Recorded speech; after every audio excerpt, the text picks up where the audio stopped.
People often assume that if you become more spiritual, your life will finally smooth out, like a lake with no wind. In practice, the opposite happens. The wind doesn't stop. You stop mistaking the wind for a problem. Capacity grows. You can carry what once carried you away. And nowhere is this shift more obvious than in love.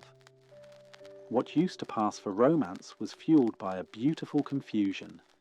I took tension for passion, hunger for depth, and uncertainty for meaning. The plot was gripping precisely because the ground under my feet was always moving. If reassurance arrived, the chemistry faded, so I learned quietly, expertly, to keep the chemistry alive by keeping myself a little unsure. When seeing clears, that trick is harder to perform. The fog thins, and what looked like a storm turns out to be stage smoke. This doesn't mean you lose the capacity to love.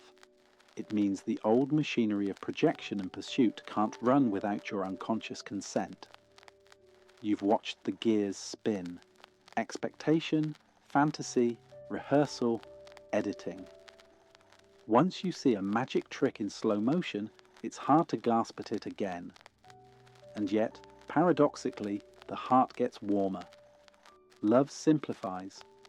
It moves from transaction to participation, from bargaining to being with. It becomes less like falling and more like standing openly with both feet on the ground. Let's not theorize. Let's look. Pointing. Extend an index finger and aim it at a mug, a tree, a wall. You're pointing at something with an outline and a distance.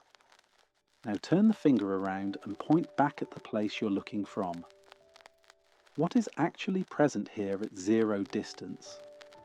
Can you find a colour, a shape, a boundary to the seer? Or is there open, edgeless capacity room for the hand, the sound of this voice, the world? Pause and confirm.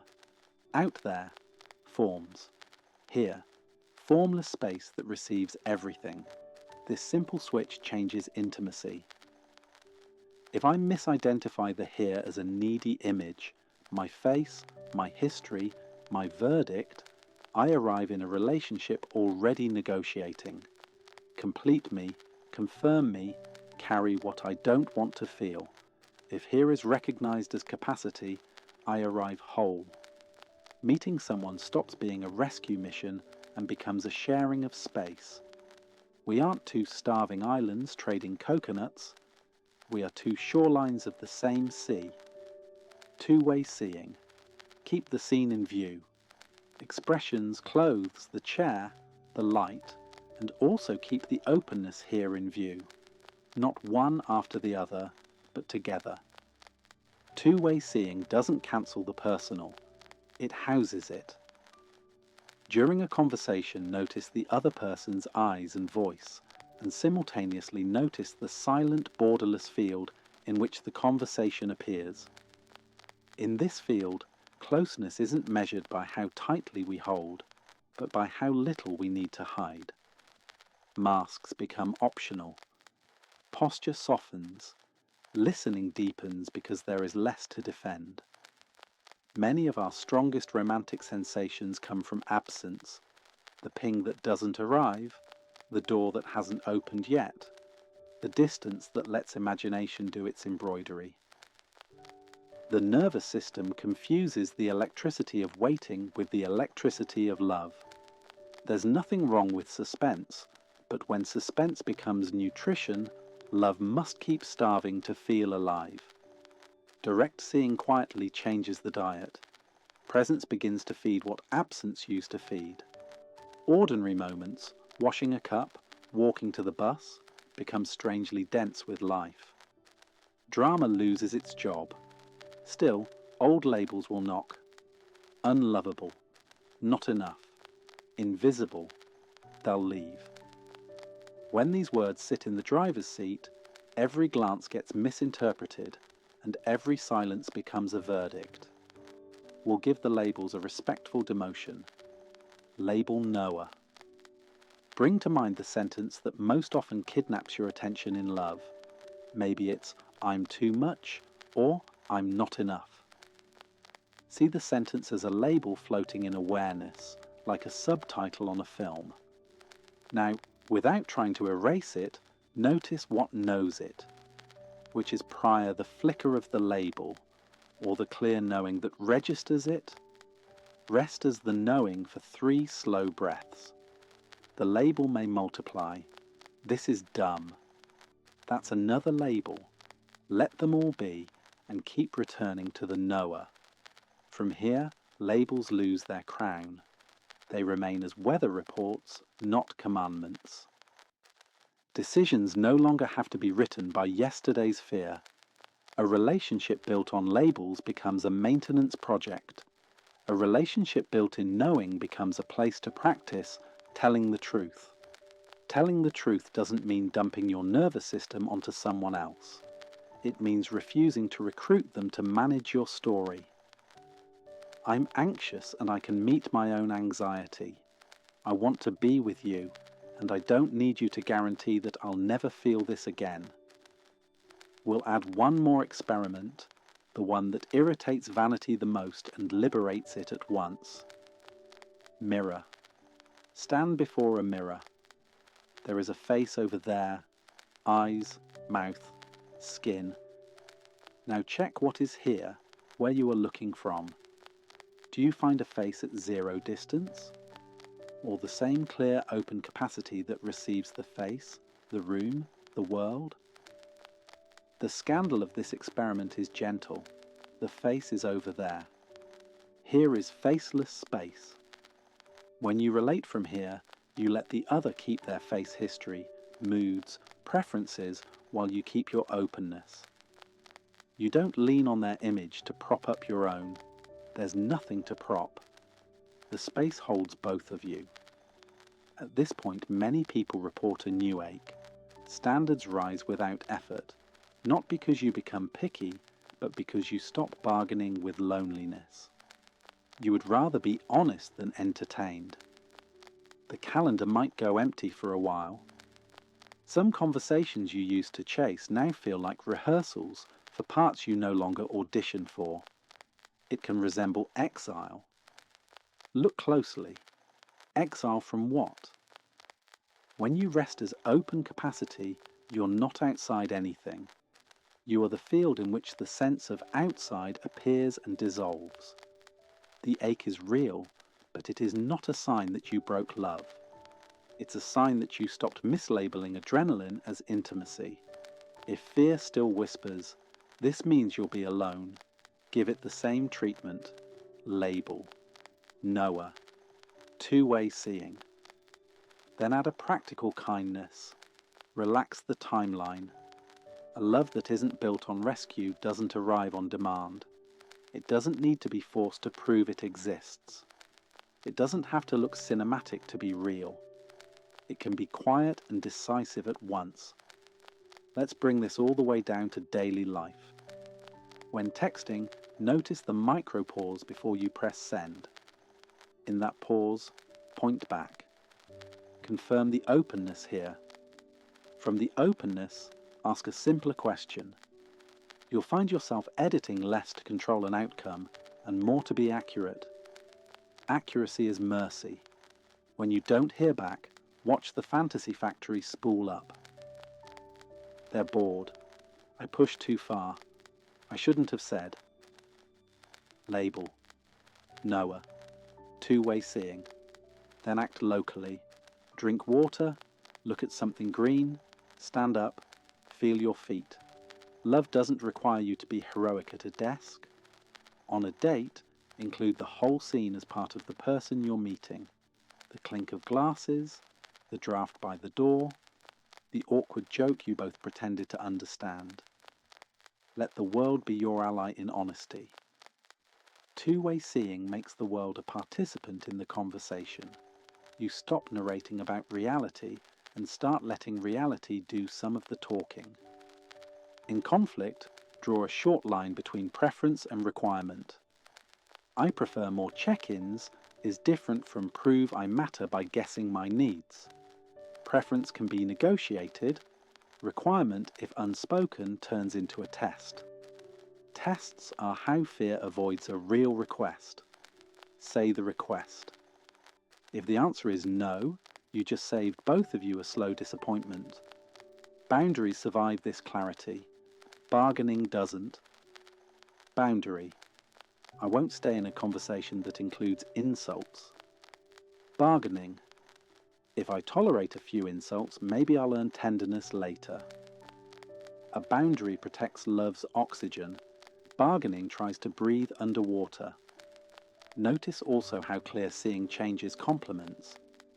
When you are no longer starving, praise becomes clean. You can say, "I delight in you," without implying, "You must now supply my air."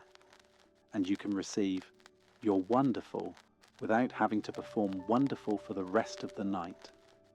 Gratitude replaces grasping. Humour returns. Humour is love's weather vane. When it disappears, fear is usually writing the script. What about commitment? Someone asks. Commitment is not a cage in this view. It's a chosen shape inside the same openness. Two people can agree to build a life, raise children, or share a mortgage without pretending to fuse into one anxious creature. The unity is upstream. The open capacity here is already one. Downstream, two lives coordinate like two dancers with the same music. If the shape needs to change, it changes openly, not by sabotage. Promises become current choices repeated, not props for the future. What about chemistry? Chemistry remains, but it stops being a pharmacist. You can enjoy it without letting it write contracts. And you can recognize the gentler chemistry that used to be drowned out, the warmth of ease, the quiet fun of being unperformed around, the relief of not having to be impressive to stay included. If the old intoxication tries to recruit you, refreshing a screen, dramatizing silence, rehearsing speeches that will never be delivered, treat it like an old friend who taught you a lot and whom you no longer let borrow your car. Bow, smile, do the experiments, then do the next kind thing in reach. Wash a plate, stretch your back, write the honest text, go outside, card of the day, stand in the open. 3 times today, in ordinary moments, do this sequence. 1. Point out at something. 2. Point back and confirm the openness here. 3. Name the leading label: rejected, excited, impatient. 4. Rest as the knower for one slow breath. 5. Act from the space, not from the story. Keep it simple and quick. The aim is not to suppress feeling, but to relocate identity, from the weather to the sky. A word on solitude. There is a phase when clarity makes ordinary chatter feel thin. You may walk home from a gathering relieved by the silence of your kitchen. Do not call this failure. The space you are does not prefer noise or quiet. It includes both. What you are outgrowing is the habit of confusing stimulation with connection. When connection appears, a conversation unarmed, a laugh that doesn't hide, a shared attention that doesn't grab, you'll recognize it the way a hand recognizes a glove. What if you're already partnered? Then these experiments become a kindness to both of you. Two-way seeing in the middle of a disagreement slows the rebound from "I'm threatened" to "we're in the same room." Label knower lets you admit the primitive sentence without turning your partner into its cure. My label says I'm about to be abandoned. I'm giving it a seat in the audience, not the microphone. The mirror check protects against the oldest trap, asking your partner to polish the image you think you are. If you stop asking that, a lot of conflict evaporates.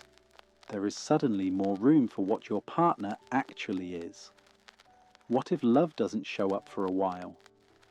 then love is showing up as patience. This is not a riddle. A day spent without bargaining is not a day without love. It is a day you didn't sell yourself for company. Let the space keep you company. It never leaves. Sometimes your best date is a clear sky through a small window. What if love arrives and then leaves? Then love teaches you its oldest lesson. It was never owned. Losing a form doesn't mean losing the openness. Grief will come as it should. Grief is how a healthy nervous system honors what mattered. Do the experiments inside the grief, not to erase it, but to keep it from hardening into a new identity. Bereaved is a true label for a season. It is not your name. And what about the sentence, "I don't fall in love anymore"? Let's rewrite it. You no longer fall into a trance. If anything, you rise into participation. Rising doesn't mean floating above the mess. It means standing in the mess without borrowing a mask. It means your eyes stay open and your hand remains available. It means you can say no without drama and yes without bargaining. It means you can leave without revenge and stay without performing. Today, in one conversation, test this. Listen for 5 seconds longer than you want to. In those 5 seconds, point back and confirm the openness here. Let the words land in the openness rather than on your armor. Then answer from the quiet. Notice the temperature of the room change by a degree or two less static, more air. This, more than fireworks, is the climate where love survives a lifetime. You won't do any of this perfectly. Good. Perfection is just another bargain. Miss it, notice you missed it, and begin again. Openness never withholds itself as punishment. When you remember to look, it's here. When you forget to look, it's here. The grace of this path is that the home you're practicing returning to is the home you never left. If you needed a single sentence to carry from all this, try this one. Let nothing be borrowed that could be shared. Don't borrow a self-image from someone's eyes. Don't borrow a future from a text. Don't borrow worth from a promise. Share attention. Share honesty. Share the same sky. Share the willingness to be found as you are. And if one day you find yourself walking beside another who can stand in this same spacious weather, who doesn't flinch when the mask is set down, who laughs easily because there's nothing left to protect, don't call it a miracle. Call it practice meeting practice. Call it the simplest version of love, 2 lives, upright and at ease, choosing again and again to meet without a wall. Stand in the open. Point out. Point back. Loosen the label. Keep two-way seeing alive while you make tea. Answer emails. Hug a friend. End a conversation that needs ending. Begin one that needs beginning. Let love be what remains when the bargaining is over.